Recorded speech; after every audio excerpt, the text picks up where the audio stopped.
Hello everyone, this is Yana Smakula. Welcome back to my channel. Today I have card number 3 featuring Jaycee Gaspar Jack of All Trades collection with Spellbinders. I have 2 more videos on my channel where I show projects featuring these amazing products. I am in love with this collection, as you guys can tell, and I just feel inspired, and all I want to do is rush to my craft room and create. So this is card number 3. I briefly showed you how I created the background for this card in the previous video where I did better press using the better press plate from this collection. I pressed this in brick positively saturated ink from Simon Says stamp on the Spellbinders Poppy Field cardstock, and this gave me this beautiful red tone-on-tone background. I also decided I needed to add flowers here, so I have flowers created using the Club Blooms die set from Spellbinders. This was a large die of the month from years ago, but it is still available, and even if you're not a club member, you can purchase this die set if you don't have it yet. Or you can use other dies that you might have in your stash, other floral dies, I mean. I really love the Club Blooms because the blooms in this set are very large, particularly the 2 large flowers, the one that's facing toward us and one that's a sideways flower.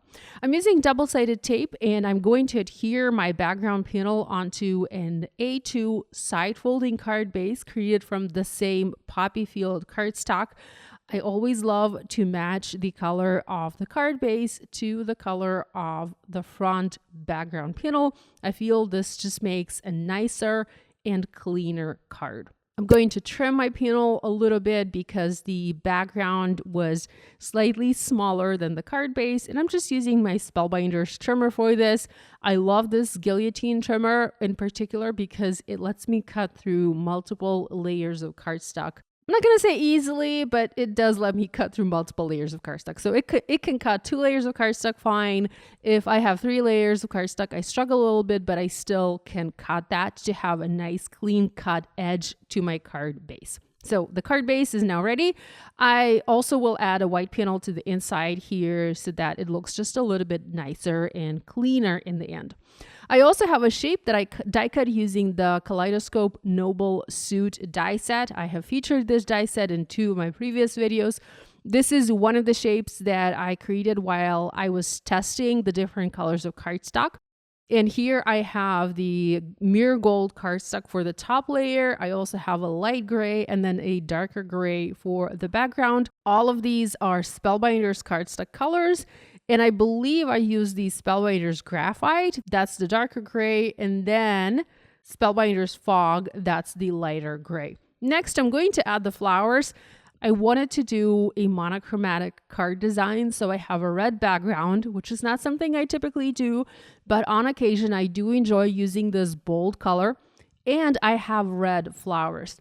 I tested using different shades of red here, but I ended up using the same red just because I wanted to keep everything consistent and cohesive, and also because I love red. I mean, I know it's a Christmas color, it's associated with Christmas, but I think that this color can be used all year round. It is a tricky color to use, of course, because it's just so vivid and so bold, but sometimes it makes sense to use red.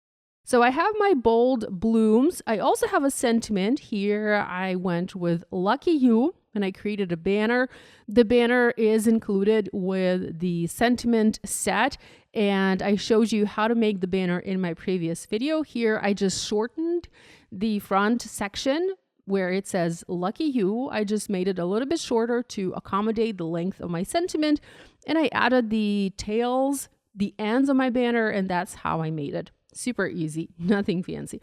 So I'm just playing around with the element placement. I'm going to move things around quite a bit just to make sure that everything, fits where it belongs. Everything takes the right spot on the card. And I'm adding little flowers. So I have my main flowers, my 2 main flowers. I have my main die cut shape, my 2 main flowers. I have a branch with the little berries. And now I'm adding the smaller flowers and going to add some leaves as well. This is a brilliant collection, and if you haven't checked it out, I encourage you to do so. You can find many beautiful examples, many beautiful ideas on the Spellbinders blog, also in the Spellbinders shop.